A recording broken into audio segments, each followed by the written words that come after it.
Assalamualaikum warahmatullahi wabarakatuh. Selamat pagi anak-anakku semua.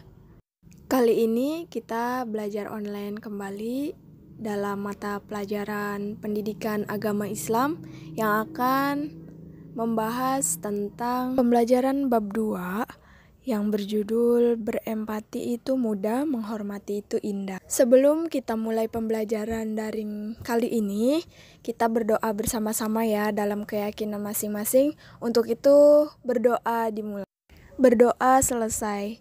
Oke, kita lanjut ya ke materi yang pertama, yaitu berempati. Apa sih empati? Empati adalah keadaan mental yang membuat seseorang merasa bahwa dirinya berada dalam keadaan, perasaan, atau pikiran yang sama dengan orang lain yang dilihatnya. Dalam istilah lain, empati merupakan kemampuan yang dimiliki oleh seseorang guna menyadari diri sendiri atas perasaan orang lain yang sedang mengalami peristiwa tertentu, yang kemudian gerak untuk membantunya. Empati dalam Islam disebut yaitu sifat terpuji. Sifat empati ini akan membawa manusia untuk saling membantu, tolong-menolong, peduli satu sama lain.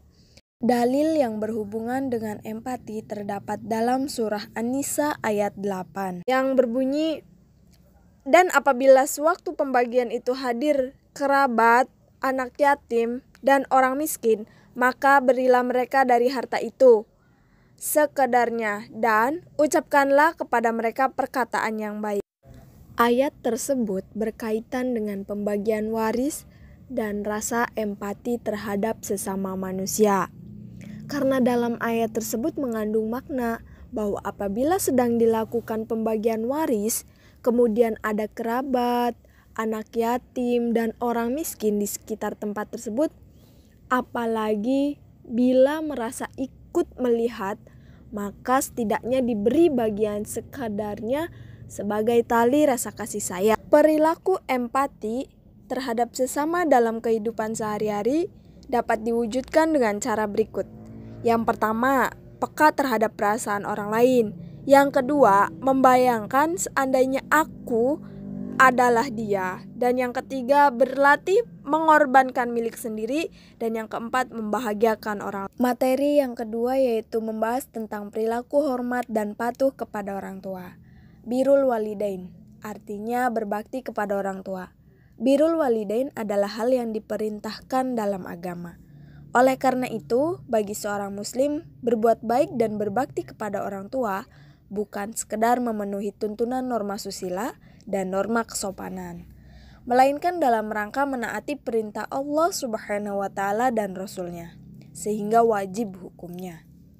Allah Subhanahu wa Ta'ala berfirman dalam surat Al-Baqarah ayat 83 yang berbunyi, "Dan ingatlah ketika kami mengambil janji dari Bani Israel, yaitu janganlah kamu menyembah selain Allah dan berbuat kebaikanlah kepada ibu bapak, kaum kerabat, anak-anak yatim, dan orang-orang miskin. Serta ucapkanlah kata-kata yang baik kepada manusia, dirikanlah sholat dan tunaikanlah zakat. Kemudian kamu tidak menjauhi janji itu kecuali sebagian kecil daripada kamu dan kamu selalu berpaling." Quran Surat Al-Baqarah ayat 83. Perilaku menghormati kedua orang tua dapat diwujudkan dengan cara berikut. Yang pertama, ketika orang tua masih hidup, sebaiknya kita bersikap sopan dan hormat kepada kedua orang tua, menaati segala perintahnya selama mereka tidak memerintahkan untuk berbuat maksiat, membantu pekerjaan di rumah, selalu berusaha menjaga nama baik orang tua, meringankan beban kedua orang tua. Yang terakhir yaitu materi perilaku hormat dan patuh kepada guru. Guru adalah orang yang menyalurkan ilmu pengetahuan sekaligus pendidikan akhlak terhadap murid-muridnya, agar mereka menjadi seorang yang dapat berkarya sesuai dengan bakat, prestasi, dan kualitas yang dimilikinya. Karena peranan dan jasanya yang sangat besar, maka guru wajib dihormati, menghormati, mematuhi, dan memuliakan guru merupakan syarat agar ilmu yang diperoleh bisa bermanfaat. Pembelajaran kali ini selesai. Kurang lebihnya mohon maaf. Wassalamualaikum warahmatullahi wabarakatuh.